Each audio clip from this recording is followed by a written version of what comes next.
Bismillahirrahmanirrahim. Assalamualaikum warahmatullahi wabarakatuh.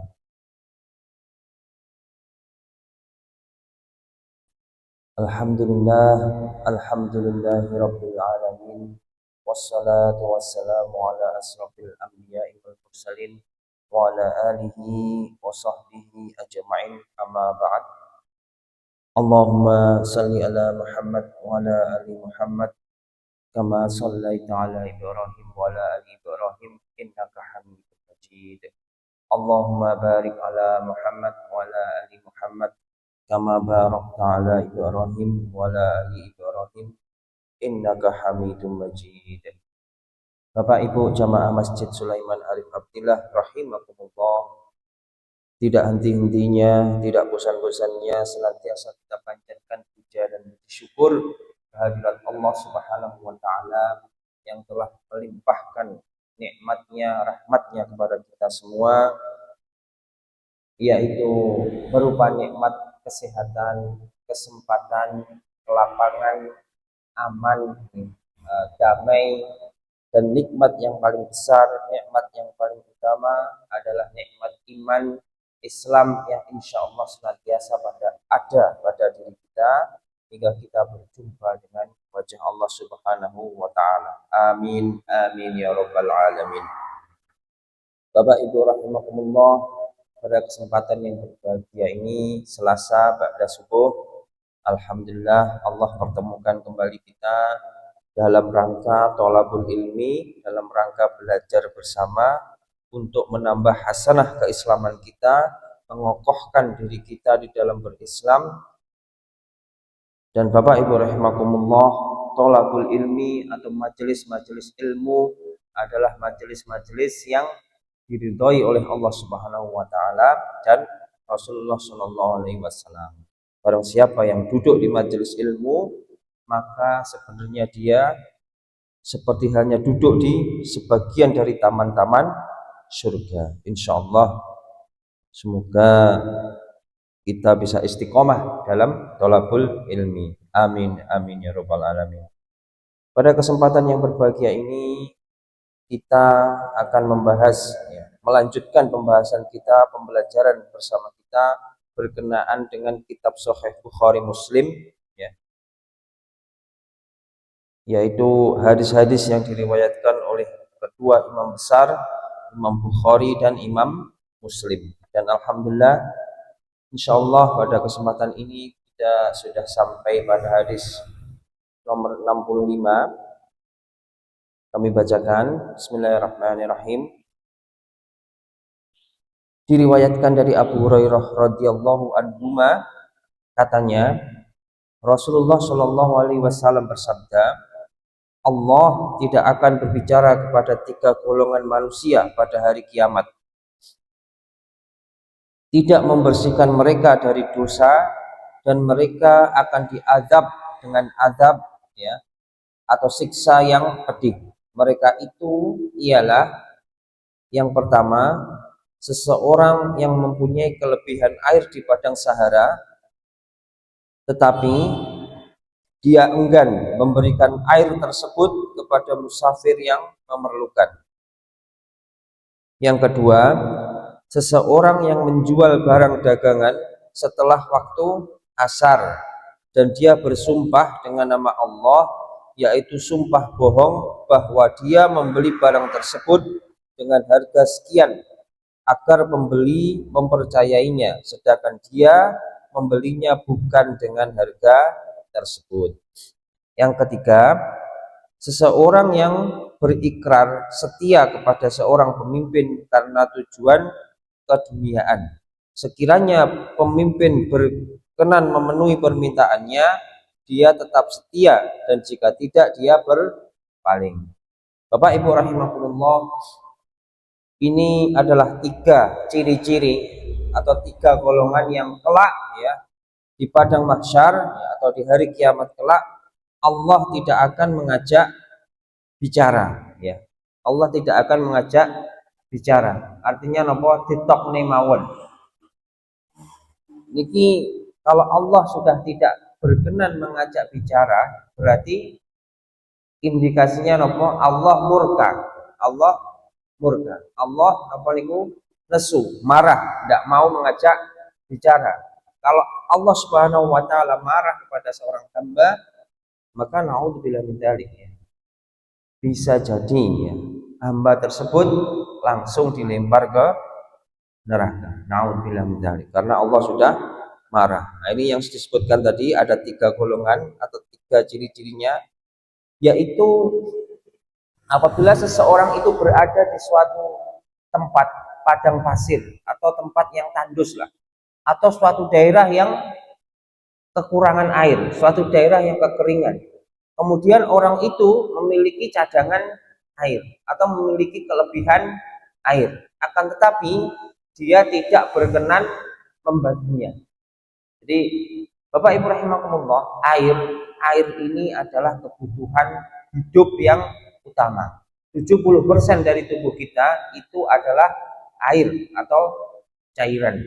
Kalau orang tidak makan itu bisa jadi lebih panjang ketahanannya daripada orang tidak minum. Sehari 2 hari tidak minum, niku rasane lemes, lemes nih. Tapi kalau tidak makan ya, niku tasik betah dangu nggih. Kados lek cah cilik zaman riyen niku dolanan atau dolan mawon nggih. Niku sangune namung ngombe, ngombe. Bahkan kalau dulu tuh di sungai itu bisa langsung minum. Wonten mawon wis tenagane pun kathah, pun pulih. Karena air ini memang mendominasi bagian tubuh kita. Nah, ini di saat kekeringan atau berada di padang mahsyar ya. Sementara dia memiliki kelebihan air, kemudian ada orang yang membutuhkan, dia tidak mau memberikannya atau menyedekahkan sebagian dari kelebihan airnya. Padahal kekeringan, padahal berada di suatu tempat yang tandus dan air ini adalah sumber kehidupan. Maka ini naudzubillah min dzalik termasuk orang yang kelak tidak akan diajak bicara oleh Allah Subhanahu wa taala. Karena apa? Karena dia adalah orang yang tidak peduli dengan orang lain. Bahkan di saat orang lain itu sangat membutuhkan, tidak ada yang lain kecuali dia yang memiliki air, dia pun tetap tidak peduli. Maka Allah pun murka. Allah pun tidak berkenan berbicara dengan orang yang model seperti ini. Ini yang pertama. Yang kedua adalah seseorang yang menjual barang dagangannya setelah waktu asar. Wallahu a'lam bishawab. Kenapa kok waktu asar? Saya sendiri juga belum jelas ya, atau belum tahu tentang ini. Kenapa kok waktu asar? Apa mungkin ini waktunya sholat nama pripun? Wallahu a'lam bishawab. Jadi seseorang yang dodolan atau jualan di waktu asar, kemudian dia bersumpah bohong atau ngaku-ngaku. Biasanya lek pedagang ngoten nggih. Kowe iki mau wis dinyang sakmene, iki mau wis dinyang sakmene. Padahal dereng atau padahal ngenyangnya tidak semono, tapi dinaikkan. Nah, jadi ngapusi lah bahasanya gitu. Untuk apa? Untuk mendapatkan keuntungan duniawi yang sedikit. Nah, orang yang seperti ini sudah bohong ya, sudah ngapusi. Kemudian Allah pertegas dalam hadis ini, Rasulullah SAW mempertegas dalam hadis ini, yaitu pada waktu asar. Maka pada saat-saat tersebut Allah murka. Allah tidak akan berkenan mengajaknya bicara. Jadi kalau orang berdagang itu memang jujur, harusnya jujur. Karena pedagang yang jujur ini juga pahalanya sangat besar dan bisa menyebabkan masuk surga. Karena berdagang itu fadilahnya sangat besar, keutamaannya sangat besar. Dan memang orang yang berdagang itu budakane akeh. Pemenang lek nggawa barang dagangan akeh nggih, kayak wis sore wis arep peteng ngongak dagangane sik akeh. Niku raose kan nggih, wah abot nggih. Wis sore wis peteng kudune wis mulai, ternyata dagangane sik akeh. Itu ujian juga yang sangat berat. Tapi insya Allah dengan kesabaran, dengan kejujuran, Allah akan bukakan pintu-pintu rizki. Allah akan mudahkan segala urusan kita. Amin. Amin ya rabbal alamin. Kemudian yang ketiga, golongan yang tidak akan diajak bicara oleh Allah Subhanahu wa taala di hari kiamat kelak, di padang mahsyar kelak, yaitu seseorang yang mengabdi atau bersumpah setia, ya, atau bersumpah setia, disumpah kepada seorang pemimpin, berbaiat kepada seorang pemimpin hanya karena urusan dunia. Hanya karena urusan dunia, mungkin pengen bayarani, umat bayarani akeh, dia mau berbaiat. Karena mungkin pengen mendapatkan suatu keuntungan yang besar di dunia ini, sehingga dia mau berbaiat. Nah, orang-orang seperti ini yang berbaiat atau apa niku berjanji, ya, berjanji karena tujuan dunia, ya, berikrar setia kepada seorang pemimpin karena tujuan dunia, niki adalah biasanya orang-orang yang tidak setia. Sehingga apabila urusan dunianya itu luput atau dia tidak mendapatkan apa yang ia inginkan itu, maka ya janjinya tadi atau kesetiaannya tadi akan hilang dengan cepat, ya, cepat banget. Wis ndak oleh apa-apa, wis ngalih mulai. Ini termasuk orang-orang yang tidak akan diajak bicara oleh Allah Subhanahu wa taala di hari kiamat kelak.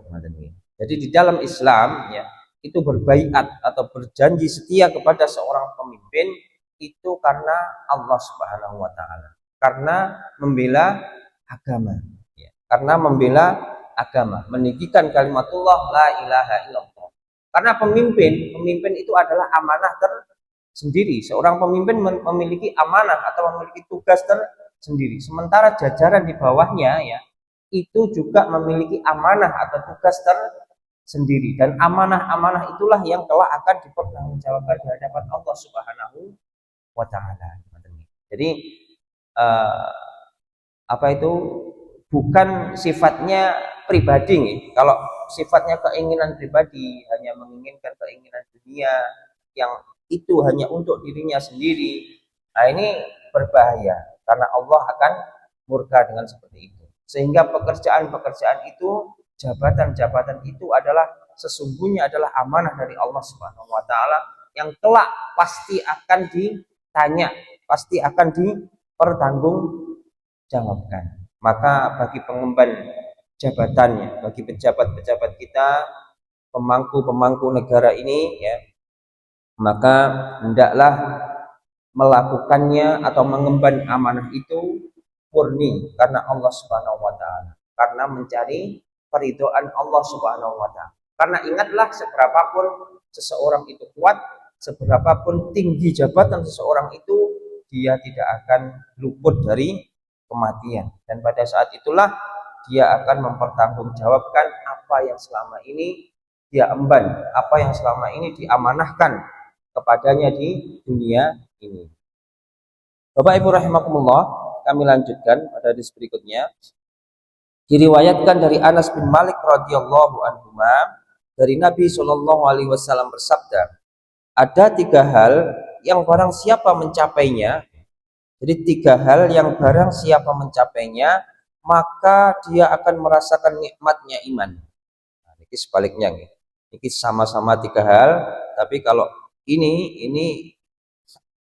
adalah 3 hal yang nikmat, 3 hal yang nikmat dalam beriman, dalam berislam. Yang pertama, Allah dan Rasulnya dicintai olehnya melebihi segala-galanya. Yang kedua, mencintai orang lain hanya karena Allah. Yang ketiga, membenci kekafiran sebagaimana kebenciannya dimasukkan api neraka. Bapak Ibu rahimakumullah, jadi seseorang yang beriman niku memang hendaknya mendahulukan Allah dan Rasulnya.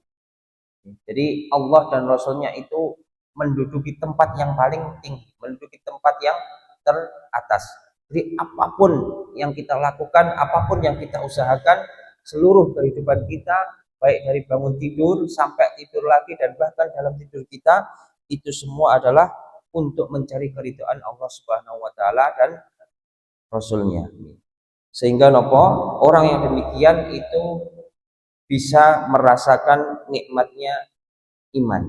Sehingga kalau toh dia harus mendapatkan apa niku ujian atau penderitaan atau celaan di dunia ini, dia pasti akan bersabar karena semuanya akan dilihat dari sisi Allah dan Rasulnya. Bagaimana dia menyikapi sesuatu, dia akan bersandar atau dia akan napa niku sesuai. Jadi apa yang dia lakukan adalah sesuai dengan perintah dan larangan dari Allah dan Rasulnya, sehingga menempatkan Allah dan Rasulnya lebih dicintai. Ya, ini merupakan salah satu nikmat iman, dan ini juga sesuatu yang tidak gampang, akan tetapi harus dilatih, harus dibiasakan.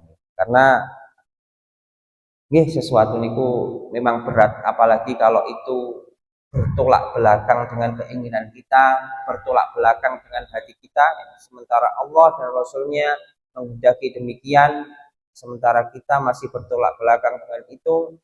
Nah, ini juga berat. Akan tetapi seberat apapun itu bukan merupakan hal yang mustahil. Itu bisa dilatih, bisa dibiasakan. Sebagaimana seorang anak dulu, anak kecil nih, belum bisa berjalan, ya. Kemudian dia melatihnya, membiasakannya, meskipun itu harus jatuh-jatuh, dia bangkit lagi, pada akhirnya dia pun bisa. Dan demikianlah Bapak Ibu rahimakumullah proses seorang manusia. Itu nggih ngoten niku.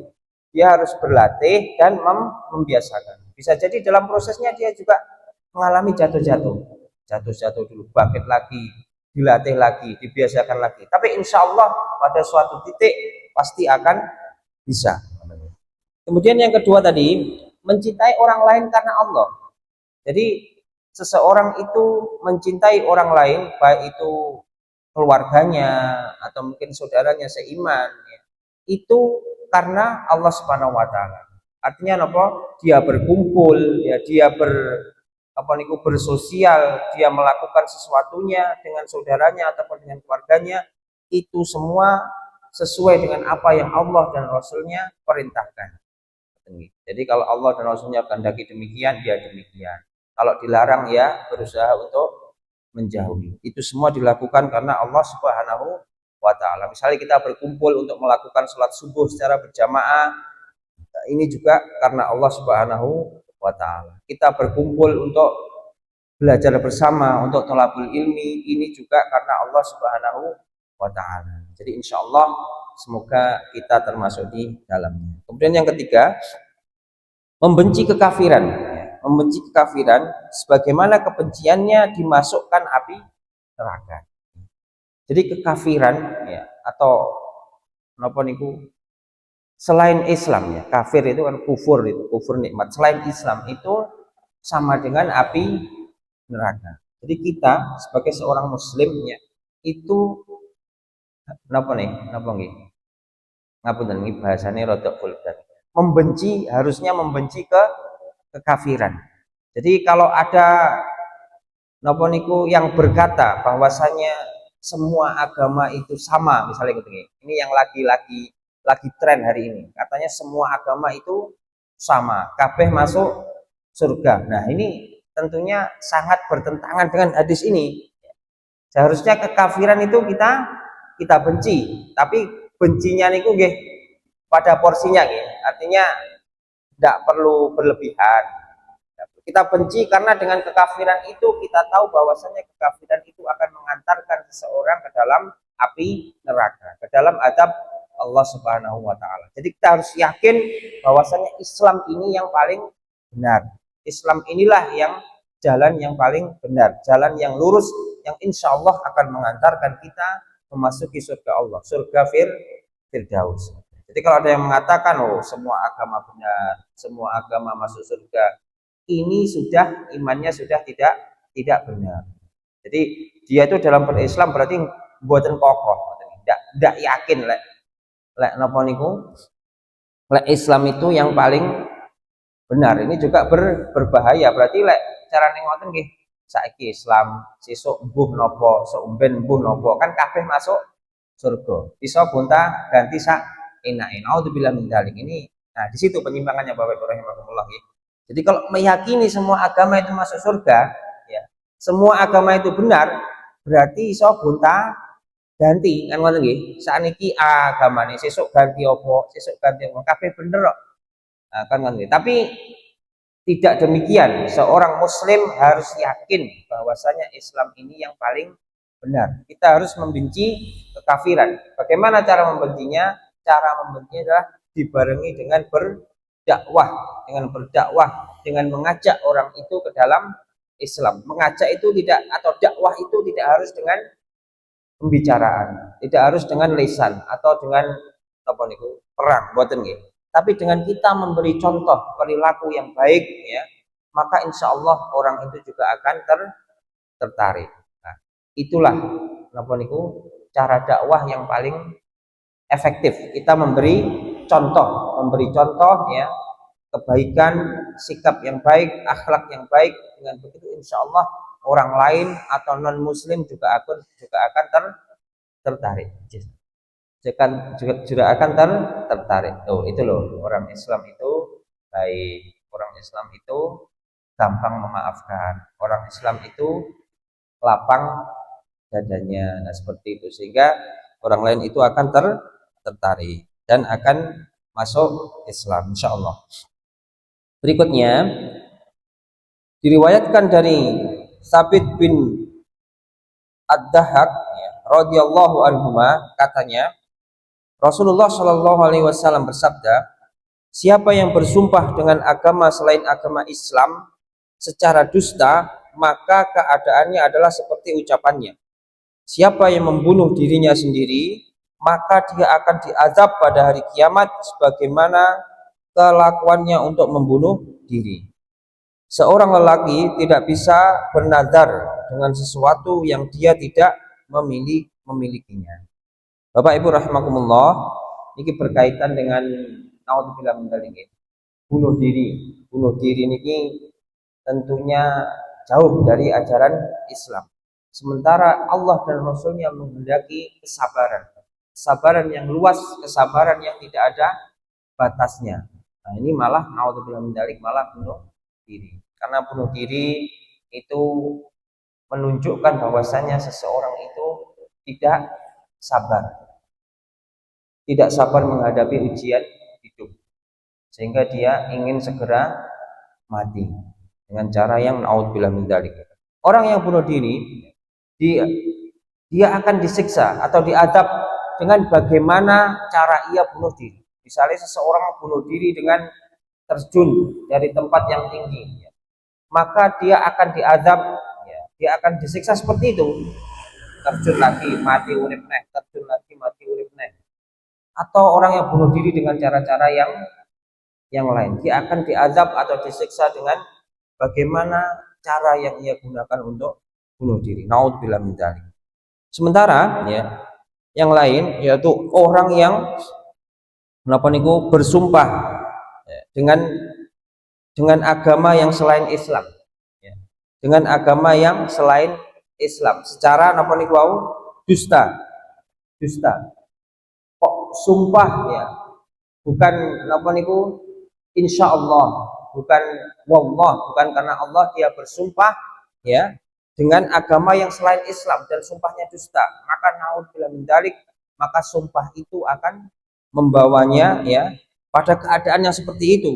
Artinya bisa jadi kekafirannya, ya, atau non muslim, bahasa halusnya ngoten nggih. Kekafirannya itu akan terbawa hingga dia mati, hingga dia dibangkitkan di hari kiamat kelak pada keadaan kafir. Naudzubillah min dzalik. Jadi kalau kita bersumpah itu cukup ucapkan insya Allah atau wallah, tapi jangan gampang-gampang bersumpah, karena bersumpah itu berat, namanya sumpah ringan diucapkan di mulut, tapi konsekuensinya berat, akan terbawa hingga hari kiamat. Ini harus berhati-hati, jangan gampang-gampang bersumpah. Kemudian berikutnya, ya, yaitu seorang lelaki, ya, tidak bisa bernadar. Bernadar niku berjanji dengan sesuatu yang dia tidak memilikinya. Jadi misalnya, oh contoh nggih, misalnya kalau nanti lek aku iso apa niku apa nggih?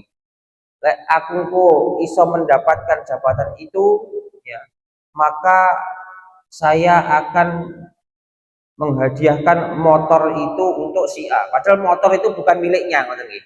Lah niku kan nggih mboten asal nggih. Pancen nggih mboten asal nyetan. Untuk napa niku untuk naane kan mosok dijanjikan ya. Jadi bernadar sesuatu ya. Bernadar niku ngoten niku wau. Jadi jika saya mendapatkan sesuatu, saya akan melakukan ini. Nah, itu namanya bernadar. Dan itu harus bernadar yang dinadarkan itu yang sudah miliknya, yang sudah ia miliki. Tidak bisa misalnya meskipun itu sudah mau dibeli kan masih mau dibeli, belum menjadi miliknya. Itu pun juga tidak boleh. Yang karena masih ada resiko-resiko gagal transaksi. Jadi yang memang sudah menjadi benar-benar sudah jadi miliknya itu baru boleh dinadarkan. Karena nadar ini Bapak Ibu rahimakumullah sama dengan janji, dia akan terbawa sampai mati, sampai hari kiamat kelak. Kalau naudzubillah min dzalik seseorang bernadar kemudian di dunia ini nadarnya belum terpenuhi atau belum terlaksana ya, maka nanti ditagih. Dia harus menyelesaikan nadar itu dulu ya, baru kalau dia misalnya ahli surga dia baru bisa memasuki surga. Nadarnya harus ditunaikan dulu, harus dilunasi dulu, baru dia bisa masuk surga. Jika seseorang itu ahli surga, karena nadar ini sama dengan hutang, dan hutang itu harus diselesaikan dulu, baru dia kalau dia ahli surga, baru dia bisa masuk surga.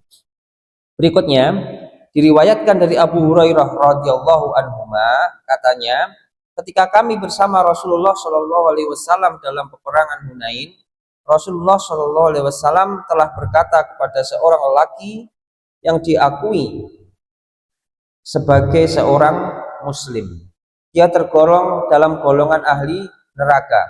Jadi Muslim tapi ahli neraka. Bahasanya nama pendosa lah. Ketika kami di medan pertempuran, lelaki itu telah berperang dengan bersungguh-sungguh, menyebabkan dia mengalami luka yang parah. Ada yang melaporkan kepada Rasulullah Shallallahu Alaihi Wasallam, wahai Rasulullah, lelaki yang engkau katakan sebelum ini bahwa dia melupakan ahli neraka telah berjuang pada hari ini dengan penuh semangat dan dia telah mati. Rasulullah Shallallahu Alaihi Wasallam telah bersabda, dia akan ke neraka. Sebagian kaum muslimin merasa ragu. Pada saat itu datang seseorang melaporkan bahwa dia tidak mati karena berjuang, tetapi luka parah. Pada malam itu dia tidak sabar menghadapi kesakitan lukanya, lalu telah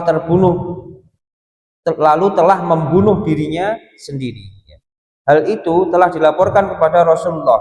Rasulullah SAW terus bertakbir dan berkata, aku bersaksi bahwa aku adalah hamba Allah dan Rasulnya. Lalu Rasulullah SAW menyuruh Bilal radhiyallahu anhuma memberitahu semua orang bahwasannya tidak akan masuk surga kecuali jiwa atau orang yang berserah diri atau muslim. Sesungguhnya Allah telah menguatkan lagi agama ini dengan seorang lelaki yang gagah perkasa. Bapak Ibu rahimakumullah, bahkan ya di dalam hadis ini orang yang telah berjihad di jalan Allah, ini buatan jihad main-main, buatan plain-plain, dia berjihad dengan jiwa dan raganya, perang. Dan dia telah mendapatkan luka-luka peperangan yang sangat, luka-luka peperangan yang banyak. Tubuhnya dipenuhi oleh luka-luka peperangan. Dan tidak bisa dibayangkan sakitnya kados nopo. Kalau misalnya kita tersayat silet atau tersayat pisau ngoten nggih. Nggih pancene pas niku mboten sakit ngoten nggih. Biasanya lek sik tas niku kan mboten sakit nggih. Tapi engko bengi ngoten, tawon benjinge ngoten kan baru raose perih nggih. Niku tasik namung silet tawi napa pisau gitu. Dan iki lek luka-luka peperangan sing banyak di sekujur tubuhnya, pas perang niku mboten krasa, nggih semangat mawon. Tetapi besoknya atau malamnya, nah niku ndak bisa dibayangkan apa niku perihnya. perihnya, kemudian bengkak-bengkak. Orang ini tadi, kenapa Rasulullah SAW menyebutkan bahwa orang yang berjihad itu tadi ahli neraka ya? Pada saat Allah uji dia dengan luka-luka hasil peperangannya, kemudian malamnya pada saat merasakan perihnya luka-luka itu, dia tidak bersabar. Dia bunuh diri, mengakhiri dirinya dengan cara bunuh diri. Nah ini yang menyebabkan dia tergelincir. Padahal dia berjihad dengan sungguh-sungguh, dengan jiwa dan raganya, dan sudah ada bukti nyatanya, lelek namung napa niku, namung ngomong, ini kan jauh lebih mudah ya. Kalau jihad dengan jiwa dan raga ini kan jauh lebih berat. Bahkan itu sudah melakukan jihad itu, dia pun masih tetap tidak sabar. Naudzubillah min dzalik, karena bunuh diri, ya tidak sabar dengan rasa sakitnya, maka dia tergelincir ke dalam api neraka. Jadi Bapak Ibu rahimakumullah, seperti yang telah kita pelajari bersama pada saat-saat yang telah lalu, sekali lagi kesabaran itu harus diutamakan. Bahkan itu di medan jihad sekalipun, tetap harus kesabaran itu harus diutamakan. Karena di medan jihad ujiannya jauh lebih berat. Rasa sakit yang diderita jauh lebih berat, sehingga memerlukan kesabaran yang lebih. Demikian Bapak Ibu rahimakumullah, sedikit yang bisa kita pelajari bersama. Semoga bermanfaat, semoga mengokohkan diri kita senantiasa berislam ya, hingga akhir hayat kita, hingga kita bertemu dengan wajah Allah Subhanahu wa taala. Ada kurang lebihnya kami mohon maaf. Monggo bersama-sama kita tutup dengan doa kafaratul majelis. Subhanakallahumma wa bihamdika asyhadu alla ilaha illa anta astaghfiruka wa atubu ilaik. Wassalamualaikum warahmatullahi wabarakatuh. أضفيت على الحسن العبقى